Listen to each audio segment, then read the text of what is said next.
J'espère que vous allez bien, j'espère que vous vous portez bien. Abraham Lincoln, l'un des plus grands présidents des États-Unis d'Amérique dans l'histoire de ce grand pays qui est aujourd'hui encore la première puissance mondiale et ce depuis pratiquement 2 siècles. Abraham Lincoln, l'un des plus grands présidents parmi les plus grands politiciens de l'histoire de l'humanité.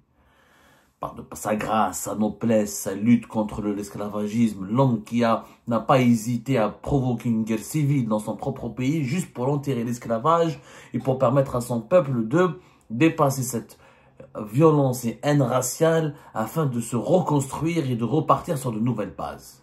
Abraham Lincoln avait dit un jour, on peut tromper une partie du peuple tout le temps et tout le peuple une partie du temps. Mais on ne peut pas tromper tout le peuple tout le temps. Je répète, on peut tromper une partie du peuple tout le temps. Et tout le peuple une partie du temps. Mais on ne peut pas tromper tout le peuple tout le temps. À méditer pour les dirigeants algériens. Sa citation s'applique sur l'une des affaires les plus humiliantes, méprisantes et insultantes à l'égard des Algériens et des Algériens. L'affaire de l'allocation touristique à 750 €. Depuis décembre 2024, on a promis aux Algériens et aux Algériens qu'ils pourraient enfin avoir le droit à une allocation touristique à 750 € par adulte et 300 € pour enfants, afin de pouvoir se déplacer à l'étranger, de passer de vacances ou pouvoir financer leur déplacement à l'étranger. L'allocation touristique, étant donné, elle est depuis 1997 inchangée, elle est à moins de 150 € voire même. C'est l'une des allocations touristiques les plus médiocres et les plus dérisoires de la planète. Et les Algériens et les Algériens sont obligés de dépendre ou de recourir au marché informel où le cours des devises explose, où la monnaie nationale, à cause de la mauvaise santé économique et la mauvaise gouvernance économique de notre pays, est en train de s'effondrer radicalement et ce depuis 2020.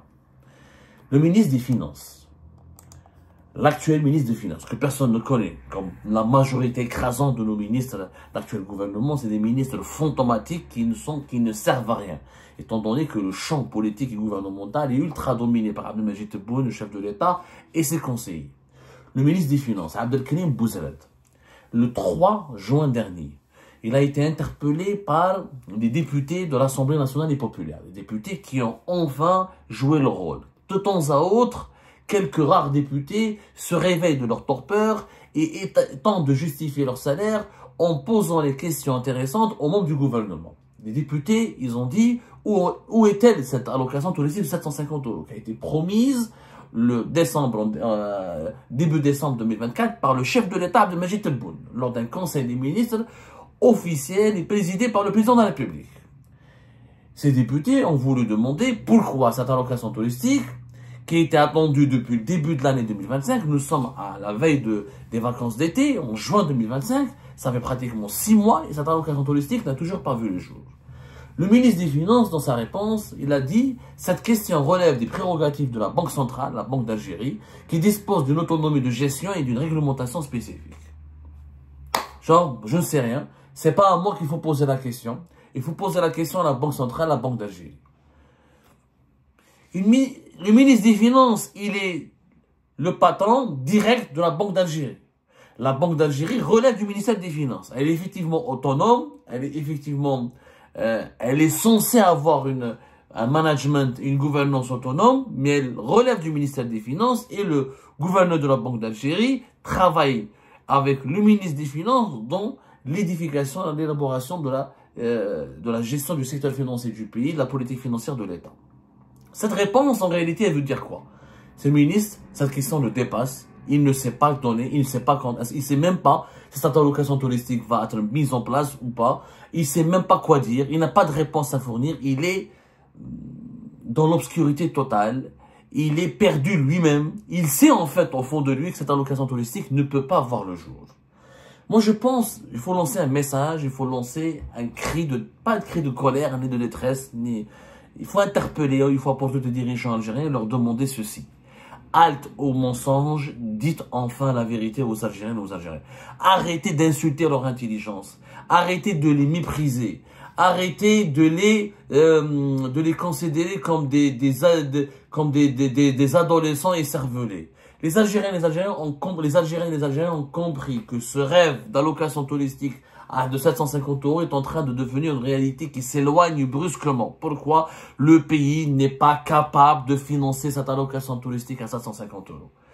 Il faut que le ministre des Finances ou le Premier ministre le dise clairement. On a essayé, on a voulu vous faire plaisir, on a pensé pouvoir vous faire plaisir, mais la réalité économique et financière du pays ne nous permet pas de financer cette allocation touristique. Il faut dire la vérité aux Algériens et aux Algériens.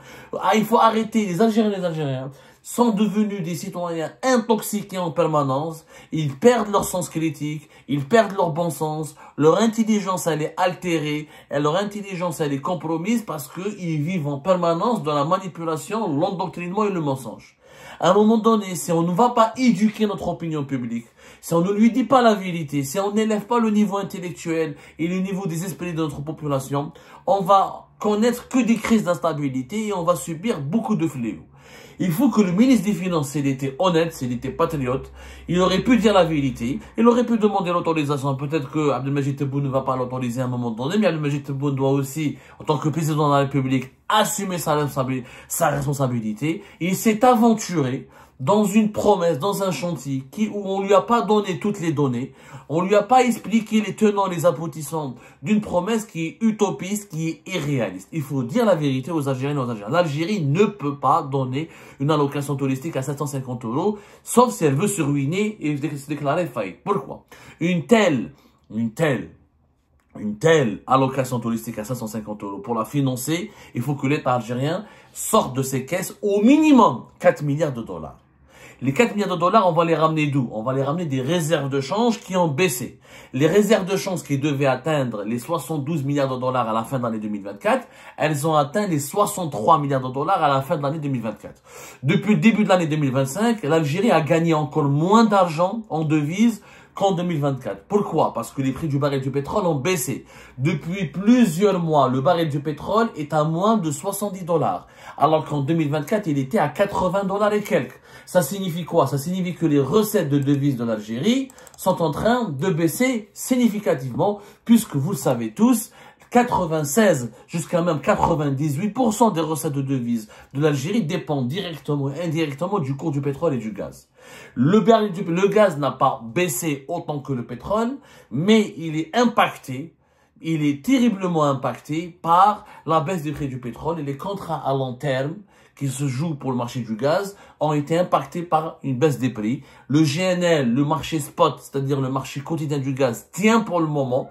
Mais comme l'Algérie, sa production a beaucoup baissé, parce qu'il y a une offre mondiale qui se diversifie, il y a une consommation mondiale du gaz qui est en train de se baisser pour le recours aux énergies renouvelables et au recours au gaz de schiste américain et au gaz et à la production du GNL de d'autres pays, d'autres fournisseurs, comme le Qatar, comme le Nigeria, comme la Malaisie, comme l'Australie. Du coup, le marché gazier est de plus en plus développé. Alors il y a plus d'offres et par rapport à la demande, ça s'équilibre. En plus, les prix du pétrole baissent. Le pétrole, c'est le roi du panier des produits énergétiques. Mais il faut dire la vérité aux Algériens et aux Algériens. Quand Tebboune avait promis cette allocation touristique, le contexte économique et financier était totalement différent. On pensait que les réserves de change allaient augmenter. Ce n'est pas le cas. Aujourd'hui, le pétrole a baissé. La guerre commerciale de Donald Trump, le marché mondial des hydrocarbures a complètement changé. Les recettes de l'État algérien en devises ont complètement changé. Pour financer cette allocation touristique, on doit prendre des réserves de change. Des réserves de change qui ont déjà baissé. Ça veut dire que si elles étaient à 63 milliards de dollars en 2024, elles sont en réalité à moins de 60 milliards de dollars en cours de l'année 2025, d'ici la fin de l'année 2025, voire en ce moment même, elles sont déjà à moins de 60 milliards de dollars. Retirer 4 milliards de dollars des réserves de change, c'est un pari risqué. Parce que l'Algérie, elle a besoin de ces réserves de change pour garantir, la stabilité de sa monnaie, qui est le dinar, qui est déjà instable, mais on essaye de le subventionner en utilisant les réserves de change. De deux, un matelas de sécurité pour pouvoir, au cas de sa catastrophe ou de sinistre, pouvoir financer les besoins premiers du pays. Et deux, trois, pouvoir financer sa sécurité nationale. C'est pour ça que les réserves de change, on n'y touche pas. Parce que le régime, comme il ne produit pas de richesse, il utilise tout ce qu'il gagne par le pétrole et le gaz pour les mettre dans les réserves de change pour avoir un fonds de sécurité, une tirelire pour sa sécurité nationale. pour sa sécurité. Mais même si les prix du pétrole ont augmenté de 2%, en une semaine, ils sont en baisse de plus de 15% depuis une année et de 44% depuis 3 ans. Donc, en matière d'énergie, malheureusement, on est dépendant du pétrole et du gaz. Il n'y a pas eu de diversification il n'y a pas eu de diversification de nos exportations. Donc, du coup, on ne peut pas financer. Pourquoi on ne peut pas? Alors, maintenant, les Algériens se posent des questions que les experts, auxquels les experts, ni les ministres, ni aucun expert algérien n'essaie de leur répondre de façon, encore une fois, logique. Logique. Il y a des Algériens, mais pourquoi les Marocains ont droit à 10 000 $, les Égyptiens aussi? Pourquoi la location touristique elle est plus élevée en Tunisie qu'en Algérie, alors que c'est des pays plus pauvres que l'Algérie, et plus pauvres qu'ils n'ont même pas les réserves de change de l'Algérie? C'est une très bonne question. Merci mes compatriotes. Il faudra maintenant l'expliquer. Au Maroc, comme en Algérie, il n'y a pas c'est pas les mêmes dépenses. L'État marocain ou l'État algérien, par exemple, n'ont pas les mêmes dépenses, c'est pas les mêmes budgets. Par exemple, en Algérie, pourquoi on a besoin de nos devises? Pourquoi la monnaie algérienne n'est pas convertible? Au Maroc aussi, la monnaie n'est pas convertible. Mais pourquoi les devises en Algérie sont très contrôlées? Parce que l'État algérien, il a une politique sociale qui lui permet d'utiliser, qui l'oblige, pas qui lui permet, qui l'oblige d'utiliser ces devises pour subventionner tout ce qui est importation. Le sucre, il est subventionné. L'huile, il est subventionné. Les céréales sont subventionnées. L'électricité est subventionnée. Les carburants sont subventionnés. L'eau est subventionnée en Algérie. Donc, on a des subventions majeures des produits de base. Les produits de base sont totalement subventionnés. En plus, il y a une politique sociale de l'État. Le logement est subventionné. La santé est subventionnée. Il y a énormément de produits et de services publics qui sont subventionnés. Le budget des subventions sociales, on appelle ça les transferts sociaux de l'État algérien, est de plus de 35 milliards de dollars. En 2025, il va atteindre les 39 milliards de dollars. Vous imaginez, c'est énorme. C'est énorme. 39 milliards. Au Maroc, ils n'ont pas autant de subventions sociales. Le budget d'État marocain est d'à peine entre 3 jusqu'à un maximum 4 milliards de dollars. Donc vous avez au Maroc un État qui dépense 4 milliards de dollars pour son budget social, alors que le budget social de l'État algérien, il est de presque 40 milliards de dollars. 10 fois plus. Donc, l'État algérien, pour pouvoir subventionner le lait, est subventionné, l'eau, l'énergie, etc., il a besoin de devises. Les carburants, on les fabrique en Algérie. Mais les machines pour les raffineries, etc., sont en devises. Il faut les importer, il faut les réparer, les pièces sont en devises. Les céréales, on ne les produit pas, donc il faut les acheter en devises. Le sucre, on ne le produit pas, il faut l'acheter en devises.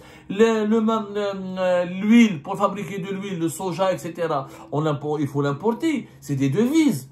Et tout ça, le lait, la poudre de lait, on l'importe, c'est des devises. Donc, l'État algérien ne peut pas se permettre de donner 10 000 $ ou 10 000 € aux Algériens comme les Marocains le font pour la location touristique, parce que nous, on subventionne beaucoup de produits, ce qui est très cher au Maroc ne l'est pas en Algérie. C'est pour ça que quand on compare les deux pays, on a l'impression, c'est une vérité d'ailleurs, c'est pas une impression, il y a beaucoup moins de pauvres en Algérie qu'au Maroc. Pourquoi? Parce qu'il y a un soutien social, il y a une politique sociale de l'État algérien qui est beaucoup plus importante que celle du Maroc, qui est d'ailleurs la politique sociale la plus ambitieuse, la meilleure politique de tous les pays africains. Il n'y a pas un pays africain qui est aussi généreux que l'État algérien. Sauf que cette générosité, elle a un prix. C'est des prix. C'est pratiquement plus de 35 milliards de dollars. Et c'est beaucoup de dépenses en devises. Le budget dans les transferts sociaux, il est en dinars. Mais en réalité, c'est des devises. Puisque la santé, les médicaments dans les hôpitaux, les Algériens ne les payent pas. Même vous allez me dire, les hôpitaux sont catastrophiques. Effectivement, ils sont catastrophiques. Ils ne sont pas meilleurs ailleurs dans les pays africains. Mais le peu qu'il y a dans les hôpitaux, il est financé par l'État algérien. Le logement, le logement social, etc. L'Algérien ne le paye pas, etc. Il y a des carences. Vous allez me dire, oui, il y a les subventions sociales qui existent en Algérie, mais ils sont mal distribuées, etc. Oui, mais c'est, encore une fois, ça existe, c'est mal géré, mais les budgets sont dépensés. Vous allez me dire que les budgets sont mal gérés, ça c'est une autre question. Mais les budgets sont dépensés. Donc l'État algérien ne peut pas financer une allocation touristique élevée et garantir le pain pas cher, le lait pas cher, les carburants pas chers, l'électricité. Au Maroc, le carburant, il est au même prix que la France, pratiquement. Je te fais un Donc, il est un peu moins cher. Et vous allez me dire, c'est un pays pétrolier. Oui, mais le pétrole, on est censé l'exporter pour gagner des devises. Sauf que le pétrole qui est destiné pour le marché local, c'est des pertes en devises pour l'État algérien. Et même le carburant, ils sont pas vendus à leur véritable prix sur le marché local. Donc, il y a des subventions. Tout ça, ça nous coûte de l'argent. Pour la politique sociale de l'État algérien empêche l'État algérien d'avoir, d'offrir et de distribuer des devises comme ces Algériennes et les Algériens le veulent. Sans oublier les budgets de l'État. Il y a le budget de l'armée. L'armée, elle a besoin de devises pour les armes. La police, elle a besoin de devises pour ses équipements. La gendarmerie, elle a besoin de devises. Les fonctionnaires algériens, on a beaucoup plus de fonctionnaires. Nous avons 4 millions de fonctionnaires. C'est pas le même cas que le Maroc et la Tunisie. Il faut savoir, les Jma'a, que nous avons des différences fondamentales. Et au Maroc, il y a 557 000 fonctionnaires. En Algérie, il y a pratiquement 10 fois plus. Donc, c'est pas la même chose. Et je vous les budgets dans les États. Le Maroc ne dépense pas autant d'argent. L'État marocain ne dépense pas autant d'argent que l'État algérien. Donc, c'est pour ça que là-bas, ils ont une allocation touristique élevée. C'est des choix économiques. Maintenant, pour avoir, l'Algérie peut donner une allocation touristique à 10 000 € comme le Maroc pour ses citoyens. Mais il faut revoir toute l'organisation économique, il faut revoir nos subventions sociales. Est-ce que les Algériens accepteraient de payer les carburants à leur juste prix? Est-ce qu'ils accepteraient de payer le lait à son juste prix? Est-ce qu'ils accepteraient de payer l'électricité? Elle est subventionnée aussi, à son juste prix. L'électricité en Algérie, c'est 99% produite à partir du gaz. C'est pas le cas au Maroc. Est-ce que les Algériens et les Algériens acceptent de payer tout à leur juste prix, d'avoir une allocation touristique? En fait, les Algériens et les Algériens veulent vivre comme des rois. Ils veulent ne payer ni pas cher, ni le pain, ni l'eau, ni l'électricité, ni les carburants, ni le lait, ni le sucre, ni l'huile. Mais ils veulent avoir des milliers d'euros d'allocation touristique. Ya bibi, on n'est pas les Émirats. On n'est pas l'Arabie Saoudite. On n'est pas un pays riche. On est un pays qui peut devenir riche. Mais pour cela, il faut qu'une population ait une productivité élevée. On en parlera, la problématique de la productivité. Et il faut aussi qu'il soit un État bien géré. Bien géré, Anas. C'est la vérité. On ne veut pas l'écouter, cette vérité-là. C'est le budget, par exemple, de l'État algérien. Il dépasse les 115. En 2025, on va avoir un budget de 130 milliards de dollars. Le Maroc, ils ont quoi? Ils ont des budgets de l'État marocain, c'est entre 70 et 80 milliards de dollars. C'est pas les mêmes budgets. C'est pas du tout les mêmes budgets. Donc, c'est pas les mêmes dépenses. Donc, ce ne sont pas les mêmes problématiques. Donc, nous avons notre pays a une organisation économique et a une façon de vivre qui est un peu, qui l'empêche de gérer ses devises comme il veut. C'est pas possible. من المستحيل انك اليوم تعطي une allocation touristique à 700 000 €. Ça va, 4 milliards d'euros, elle peut nous servir à importer des céréales, à importer du sucre, à financer les subventions sociales. Maintenant, il faut un débat en Algérie pour avoir droit pour accéder aux devises. Il faut réorganiser le modèle économique algérien. Il faut revoir tout le modèle économique algérien. Il faut un débat. Il faut que les Algériens et les Algériens acceptent de vivre autrement. Il faut que l'État algérien accepte de gérer le pays autrement. Il faut qu'on accepte aussi de produire autrement et d'avoir d'autres richesses. Nous, notre seule source de devises, c'est le pétrole et le gaz. En Tunisie, au Maroc, ils ont d'autres sources de devises. La Tunisie et le Maroc, c'est des pays endettés. L'Algérie ne veut pas s'endetter. Donc, tu veux pas t'endetter. Tu n'as pas d'autres sources de devises. Tu as une politique sociale extrêmement élevée. Et tu as beaucoup de fonctionnaires. Et tu as un État qui dépense trop d'argent. Comment tu peux financer une allocation touristique? Ce n'est pas possible.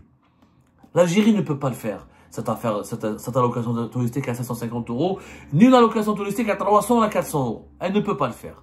La seule solution, c'est quoi? C'est de permettre aux Algériens et aux Algériens d'acheter de l'argent, d'acheter des euros, des devises sur le marché noir et de faire des comptes bancaires et d'utiliser, comme en 2016, entre 2016 et 2023 ou 2024, d'utiliser leurs cartes bancaires comme ils veulent et d'utiliser l'argent qu'ils placent dans les banques comme ils veulent pour aller voyager à l'étranger.